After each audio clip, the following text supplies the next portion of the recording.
তাহলে না যেত দেশে শান্তি বিরাজ দরকার। এখন ডক্টর ইউনূসের দেশ শান্তির দেশ। আত্মসাৎ করে চলে গেলেন আমেরিকার জায়গায় ঠাই পাবেন, এরকমটা আর হবে না। আমাদের বাংলাদেশি কেউ এখনো আমেরিকাতে কংগ্রেস লেভেল ফেডারেল লেভেলে নির্বাচিত হয় নাই, কোনো প্রপার ছাড়া, কারণ ছাড়া এবং আপনার অনুমতি ছাড়া, রিএন্ট্রি পারমিট ছাড়া আপনাকে কিন্তু আমেরিকা ঢুকতে দিতে বাধ্য না। আমেরিকার সম্পর্কে বিরূপ প্রতিক্রিয়া থাকলে ফেসবুকে না দেওয়া ভালো, আমেরিকা না দেওয়াটাই ভালো। বাংলাদেশ থেকে যারা আমেরিকা যায়, বাংলাদেশ সরকারের কোনো তথ্য নাই কয়জন যাচ্ছে আমেরিকাতে, কয়টা পাস করে আমেরিকা যাচ্ছে, কোনো তথ্য নাই। বাংলাদেশ সরকারের তথ্য আছে মিডল ইস্ট থেকে তাদের কাছে তথ্য আছে, কিন্তু আমেরিকা যারা যায় সরকারি কোনো অনুমোদন লাগে না। এই জন্য বাংলাদেশ সরকারের তথ্য নাই, আমেরিকার সরকারের কাছে তথ্যটা ফাইল না করলে আমেরিকা বুঝবে না কে বাংলাদেশি, কে আসছে হিসাবে আমেরিকা রাখে না। তো যারা ফাইল করছে তাদেরটা বোঝা যায় যে তারা কত কত সংখ্যা আছে এখানে। আর যারা অবৈধ, যারা ওদের একটা সংখ্যা মনে আসছিল যে যারা অবৈধ করে কি, যারা আপনার ফাইল করেন যে আসলে তখন আনরেজিস্টার্ড কান্ট্রিতে, তো এক্ষেত্রে একটা মাঝে মাঝে তারা পরিসংখ্যান দেয়, হয়তো কয়েক হাজারের মতো ছিল, এটা পত্রিকা আসছে 8,000 9,000 মতো ছিল। ডিপোর্টেশন এর জন্য সরকারের করার কিছু নাই, কারণ সরকার এই সরকারের অনুমোদন দিয়ে কেউ যায় না এখানে। সরকার তো সরকারের বিরুদ্ধে কেস করে ডিপোর্টেশন হয়, কারণ যারা আওয়ামী লীগ ছিল আগে, আওয়ামী লীগের বিরুদ্ধে কেস করে, তারা বিএনপি, তারা অন্য পার্টি ছিল। সিম্পল যারা অতীতে যারা ফাইল করে গেছে মামলা, আওয়ামী লীগের বিরুদ্ধে কেস করছে, যে আওয়ামী লীগ সরকার তাদেরকে থাকতে না পড়তে মারবে, এখন তারা ঝুঁকির মধ্যে, কারণ তাদের তো আওয়ামী লীগ ক্ষমতা নাই। আওয়ামী লীগ না যেত দেশে শান্তি বিরাজ দরকার। এখন ডক্টর ইউনূসের দেশ শান্তির দেশ, তাদেরকে এখন বলো তুমি দেশে চলে যাও। সরকার তো বলতে পারে না আমরা আনবো না। বর্তমানে আমেরিকায় অপরাধীদের অভয়স্থল না। আপনি একটা দেশে খুন করে, রাজধানী করে, মারামারি করে আপনি আত্মসাৎ করে চলে গেলেন আমেরিকার জায়গায় ঠাই পাবেন, এরকমটা আর হবে না। এই দিন শেষ। ইলন মাস্ক হচ্ছে ওয়ার্ল্ডের সবচেয়ে বড় ধনী এবং সে হচ্ছে এআই জনক। সে যে টেকনোলজিতে সবকিছু এক ফিঙ্গার কিছু বের করতে পারতেছে।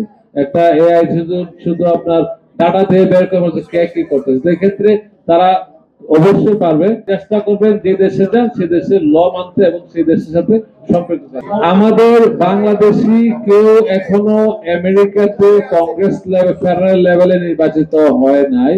এটা সরকার টু সরকার ডিপেন্ড করে। যদি বাংলাদেশে কেউ নির্বাচিত হই আমরা, আমি একটা পার্টির ডিস্ট্রিক্ট লিডার, আমরা চাই যে আমাদের মর্যাদা সবসময় ঠিক থাকে। বাংলাদেশের বংশগত অবশ্যই বাংলাদেশ নিয়ে কথা বলি, কিন্তু বাংলাদেশের পক্ষে আমরা যদি রাজনীতি করতে যাই তখন আমাদের প্রশ্ন দিতে হয় যে আমরা যে লবিস্ট কিনা। আমরা কিন্তু সরকার আমাদেরকে চাইলে আমরা সরকারকে হেল্প করতে পারি, সর্ব বিষয়ে হেল্প করার চেষ্টা করি, বাংলাদেশের মানুষকে আমরা কাজ করি। কিন্তু কতদূর বলতে আমরা জানবো না। বাংলাদেশ আমেরিকাতে 193টা বেশি দেশের লোক বসবাস করে, আপনারা বুঝতে হবে। ডাইভার্সিটি এদের কোনো বিশ্বের এমন কোন দেশ নাই যে দেশের লোক আমেরিকা থাকে না। সো এই ক্ষেত্রে সময় সাপেক্ষ ব্যাপার এবং আইস তার নিজস্ব চলতেছে। সমস্যা হলে তারা সরকার সঙ্গে কথা বলবে। বাংলাদেশ সরকার এমবেসি যোগাযোগ করে, পাসপোর্ট যোগাযোগ করে, অনেক বিষয়ে কাজ করে এখানে। এটার উপরে একদিন কথা বলতে হবে।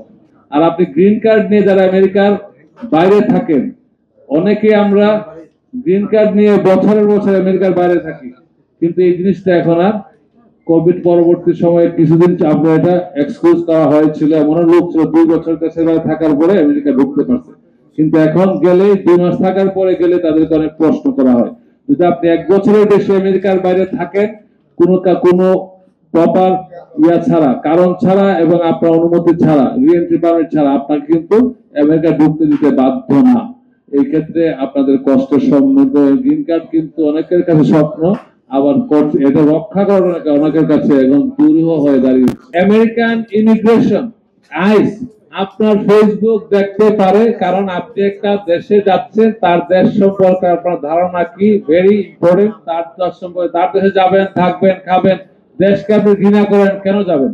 সো আপনার উদ্দেশ্যকে তারা দেখতে চায়। তারা কিন্তু এখন ফেসবুক দেখে, লোকেশন চেক করে যে আপনি কোন লোকেশনে কয়দিন ছিলেন।